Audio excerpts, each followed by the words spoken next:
On n'a rien à perdre à dialoguer, on a tout à gagner. Quelqu'un qui n'a pas de réponse, il se fait beaucoup de films.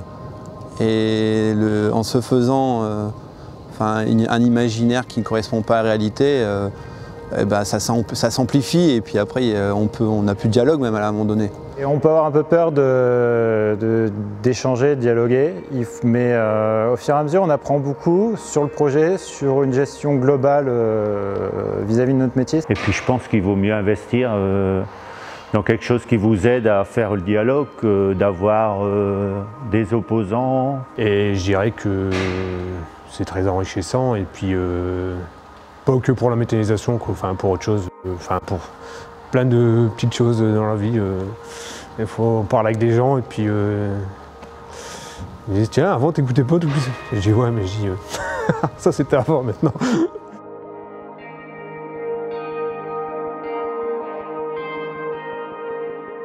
Dans le cas de la méthanisation, on est sur un projet privé, porté par un entrepreneur privé qui met en place un projet souvent qui n'a même pas besoin d'enquête publique et qui donc n'a absolument pas, dans l'absolu, à demander quoi que ce soit à qui que ce soit.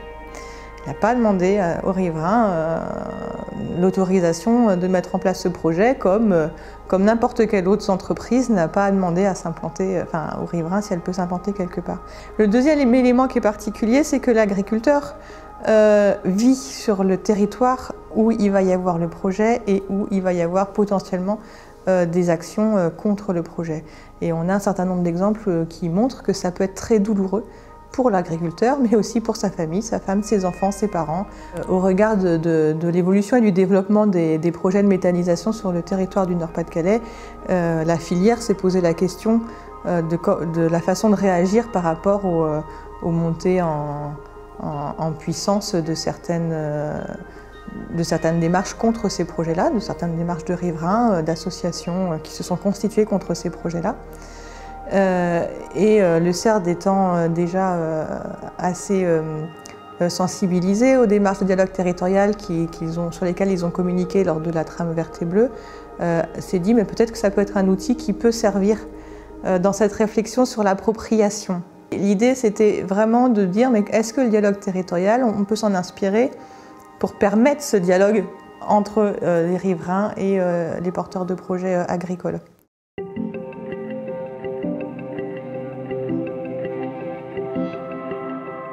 Par quoi démarrer en fait, donc c'est là qu'on a lancé l'idée de dire il faut quand même aller voir les voisins un par un, les plus proches, en disant voilà, pour savoir ce qu'ils en pensent.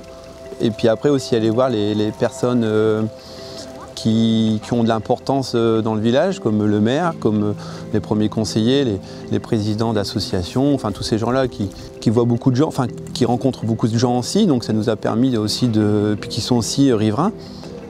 Ça m'a permis d'aller d'expliquer mon projet, ce qui n'était pas facile à faire, parce que quand on n'est pas habitué à le faire, on prend sur soi. Mais tout compte fait, l'accueil a toujours été plutôt positif, parce qu'en fait les gens ils se sentent concernés, ils se sentent écoutés et entendus. Donc si on se met à leur place, c'est de dire qu'est-ce qu'ils ont à y gagner. Et je me dis, s'ils peuvent mettre un peu d'argent, ils peuvent gagner aussi quelque chose. Ça peut être gagnant-gagnant.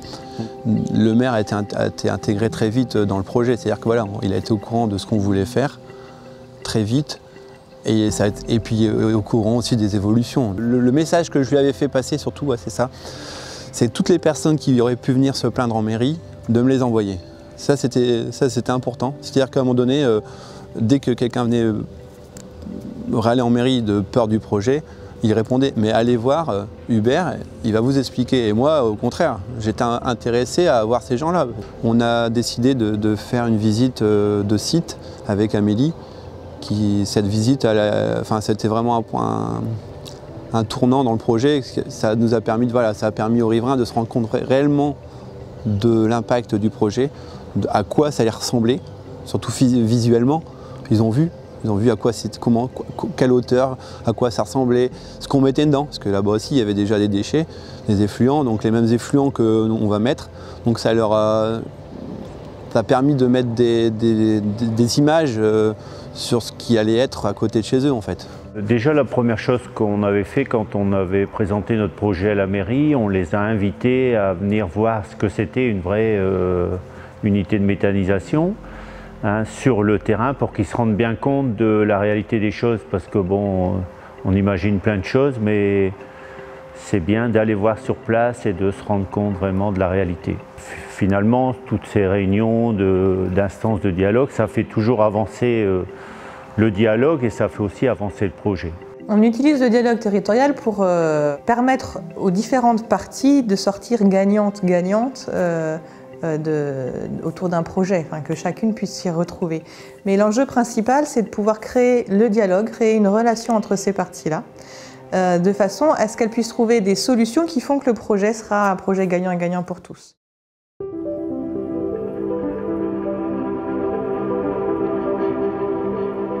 Il a été fortement enrichi grâce à ce dialogue.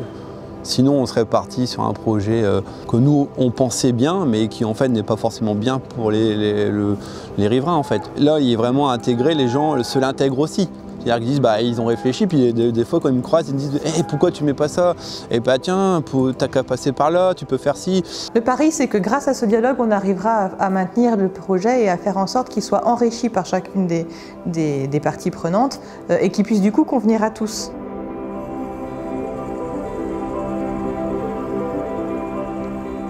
Mais le fait aussi de se sentir écouté, on se sent mieux en fait. Et moi, le fait d'aller les voir permet aussi de trouver une solution ou un terrain d'entente du moins, une écoute. Voilà. Et ça, c'est important. Ce dialogue et cette communication elle reste importante et se dire les choses. Après, voilà, il faut faire les choses de manière honnête. Il ne faut pas aller voir les gens pour les manipuler. Il faut bien rester sur ce qu'on a sur le cœur et le dire et sans s'énerver. Bien sûr, il y a toujours dans un moment de calme. Interroger les gens aussi, faire interroger parce que les gens peuvent arriver en vous disant non, j'en veux pas, c'est nul. Et savoir prendre du recul par rapport à ça, parce que vous prenez pleine face et vous dites bah, je fais quoi avec mon projet et de savoir intégrer ça et de reposer la question derrière, de savoir mais qu'est-ce que tu sais, qu'est-ce qui te fait peur, et au final peut-être se rendre compte que ces peurs ne sont pas du tout, n'ont rien à voir avec le fonctionnement d'une méthanisation agricole. Je dirais que le dialogue, c'est ça, enfin, c'est vraiment se mettre à la place de la personne qui est en face de nous et puis essayer de comprendre pourquoi il y a des questions, des interrogations et des craintes, quoi. Donc voilà, quand on parle de posture, c'est une posture d'écoute et de curiosité de ce que l'autre a à dire par rapport au projet, de ce qu'il vit par rapport au projet, de la façon dont il le voit, mais aussi des besoins qui vont le mobiliser par rapport à ce projet-là.